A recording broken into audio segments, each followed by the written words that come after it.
예레미야 23장 5절에서 8절입니다. 내가 다윗에게서 의로운 가지가 하나 돋아나게 할 그 날이 오고 있다.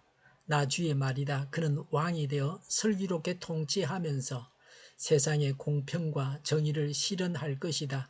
그때가 오면 유다가 구원을 받을 것이며 이스라엘이 안전한 거처가 될 것이다. 사람들이 그 이름을 주님은 우리의 구원이시다라고 부를 것이다. 그러므로 보아라.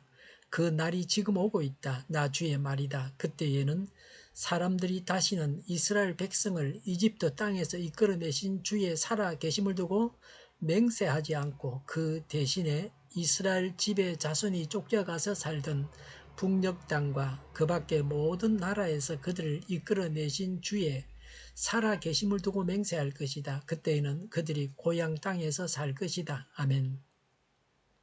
구약 성경에 복음이 있습니까? 있습니다. 하나님의 구원, 복음이 오늘 말씀에 있습니다. 오실 예수님에 대한 예언이 여기에 있습니다. 우리에게는 오신 예수님이십니다. 하나님께서 우리 인생들을 구원하시고자 하시는 오래된 계획이 여기에 있습니다. 오실 메시아에 대해서 말씀합니다. 5절에 내가 다윗에게서 의로운 가지가 하나 돋아나게 할 그 날이 오고 있다. 나 주의 말이다 라고 했습니다. 메시아는 다윗의 후손으로 오십니다. 그 근거는 다윗 언약입니다.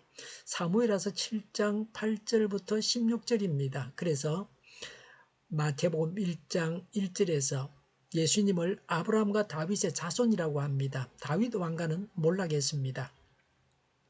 다윗의 후손으로 시드기야가 마지막 왕이었습니다. 그 다윗 가문에서 메시아가 나신다고 예언하고 있습니다. 여기서는 이제 곧 메시아가 오신다고 합니다. 우리에게는 예수님께서 오래전에 오셨습니다. 우리는 재림하시는 예수님을 기다려야 합니다. 재림하시는 예수님을 기다리면서 살아야 합니다.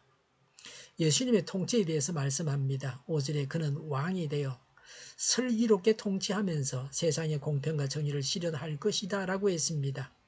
예수님은 슬기롭게 다스리십니다. 예수님께서 우리의 주인이 되셔서 이런 예수님의 통치가 우리를 통해서 나타나야 합니다. 메시아의 통치 원리가 공평과 정의입니다. 유다의 왕들은 불의하고 불공평하게 다스렸습니다. 그렇게 했기 때문에 하나님께서 유다를 망하게 하셨습니다. 예수님은 심판대에서 선인과 악인을 심판하시되 재판하시되 절대적인 정의에 입각해서 판결하십니다. 예수님은 세상에서 공평과 정의를 실현하십니다. 예수님이 우리 안에서 주인이 되셔서 우리의 삶에서 공평과 정의가 이루어져야 합니다. 예수님을 저의 왕으로 보내주셔서 감사합니다. 예수님의 통치에 순종하겠습니다라고 고백해야 합니다. 통치자의 모델은 예수님이십니다. 예수님의 통치로 인한 구원에 대해서 말씀합니다. 6절에 그 때가 오면 유다가 구원을 받을 것이며 이스라엘이 안전한 거처가 될 것이다. 사람들이 그 이름을 주님은 우리의 구원이시다라고 부를 것이다라고 했습니다. 유다와 이스라엘은 신약 교회를 말합니다. 구원받고 구세주라고 하십니다. 안전하게 살게 됩니다. 교회는 예수님의 통치를 받게 됩니다. 그래서 성도가 영원히 보존되고 안녕을 누립니다. 하나님은 특별한 한 왕을 세우셔서 하나님의 백성을 완전히 회복시키십니다. 그 왕이신 예수님은 모든 인간 왕들이 실패했던 것을 완성하실 것입니다. 그분은 하나님의 백성을 하나님 앞에서 의롭게 만드는 획기적인 은혜의 통치를 베풀 것입니다. 먼저 예수님 자신이 우리를 위해 의가 되시고 우리에게 의를 입혀주셔서 하나님께 의로운 백성이 되게 하십니다. 지금은 성령님께서 우리의 왕으로 우리를 인도하십니다. 바벨론 포로에서 기한을 말씀하고 있습니다. 7절에 그러므로 보아라 그 날이 지금 오고 있다. 나주의 말이다라고 했습니다. 포로에서 기한한다고 예언했습니다. 포로로 잡혀가기도 전에 포로 기한을 예언하십니다. 하나님은 모든 것을 다 계획하에 행하십니다. 7절에 그때에는 사람들이 다시는 이스라엘 백성을 이집트 땅에서 이끌어내신 주의 살아 계심을 두고 맹세하지 않고 8절에 그 대신에 이스라엘 집에 자손이 쫓겨가서 살던 북녘 땅과 그 밖의 모든 나라에서 그들을 이끌어내신 주의 살아계심을 두고 맹세할 것이다. 그때에는 그들이 고향 땅에서 살 것이다. 라고 했습니다. 바벨론 포로에서 귀환하게 됩니다. 그래서 더 이상 이집트에서 구원을 말하지 않는다는 것입니다. 지금 하나님께서 구원하셨는데 과거에 구원하신 것을 말할 필요가 없게 됩니다. 포로 귀환은 줄 이집트보다 더 극적이고 큰 구원입니다. 예수님의 십자가와 부활은 자기 백성을 죄와 죽음의 근세에서 영원히 해방시킨 궁극적인 구원입니다. 이런 하나님의 구원을 오늘 우리가 누려야 합니다. 예수님을 찬양합시다. 하나님은 자기 백성을 이집트에서 구하셨습니다. 또 바빌론 포로에서 구원하셨습니다. 예수님을 보내셔서 온 인류를 죄에서 구원하셨습니다. 하나님은 우리를 구원하십니다. 우리는 예수님을 믿어서 구원받은 자들입니다. 우리를 구원하신 하나님을 찬양합시다.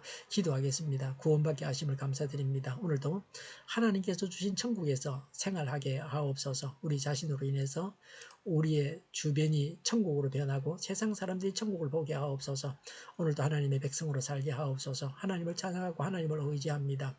정의가 강물처럼 흘러가게 하여 주시옵소서. 교회가 분열되지 않고 하나가 되게 하여 주시옵소서. 약속을 죽이는 강대국은 사라지게 하여 주시옵소서. 죄를 인권이라고 하는 악한 교회들과 모든 정당과 단체들이 사라지게 하옵소서. 주사파와 공산당과 이적 단체들이 사라지게 하옵소서. 악한 언론과 악한 국회의원과 악한 단체들이 사라지게 하옵소서. 하나님을 대적하는 법과 있어서는 안 될 법을 만들지 않게 하옵소서. 있어야 할 법을 폐기하지 않게 하옵소서. 일하는 자들이 정당한 대우를 받게 하옵소서. 놀고 먹는 자가 없게 하옵소서. 일을 만드는 자가 아니고 일을 하는 자가 되게 하옵소서. 코로나 치료제를 비싸게 파는 제약회사가 사라지게 하옵소서. 코로나 치료제를 필요로 하는 모든 자가 복용할 수 있게 하여 주시옵소서. 백신이 제때 공급되게 하여 주시옵소서. 눈먼 지도자, 악한 지도자, 자기 배만 불리는 지도자가 사라지게 하여 주시옵소서. 앞을 보고 선한 것을 분별해서 알고 앞길을 제시하고 섬기는 지도자만 있게 하여 주시옵소서. 하나님께서 주신 권세로 섬기는 자가 강해지게 하여 주시옵소서. 지도자들과 이 백성들에게 선한 것을 분별하는 지혜를 주옵소서. 업무 방해가 없게 하시고 업무에 충실하게 하여 주시옵소서. 망해야 할 사업들은 망하게 하시고 흥해야 할 사업들은 흥하게 하옵소서. 망해야 할 사업들을 붙들다가 나라가 망하지 않게 하여 주시옵소서. 망할 자가 망하고 흥할 자가 흥하게 하여 주시옵소서. 망할 나라가 망하고 흥할 나라가 흥하게 하여 주시옵소서. 쓰레기 더미를 뒤지지 말고 성경에서 보물을 찾게 하옵소서. 기도하는 기쁨, 응답받는 기쁨, 성도들이 모여서 교제하는 기쁨을 누리게 하여 주시옵소서. 우리 동일교회가 만구는 집 하게 하여 주시옵소서. 저희의 간절한 간구에 응답하여 주시옵소서. 예수 이름으로 명하노니 모든 병만은 물러가고 몸의 모든 부분들은 온전하게 될지어다. 신유의 기적을 베푸셔서 지금도 저희의 질병을 고쳐 주시옵소서. 코로나로 신음하는 모든 자들을 고치시고 온전케 하여 주시옵소서. 저희와 교회와 이 나라의 민족을 불쌍히 여겨 주시옵소서. 모든 악한 것들을 제거하여 주시옵소서. 하나님께서 기뻐하시는 교회와 나라가 되게 하여 주시옵소서. 경제가 나아지고 달러 강세가 꺾이고 포항 기업들이 수의 복구가 하루속히 완료되게 하여 주시옵소서.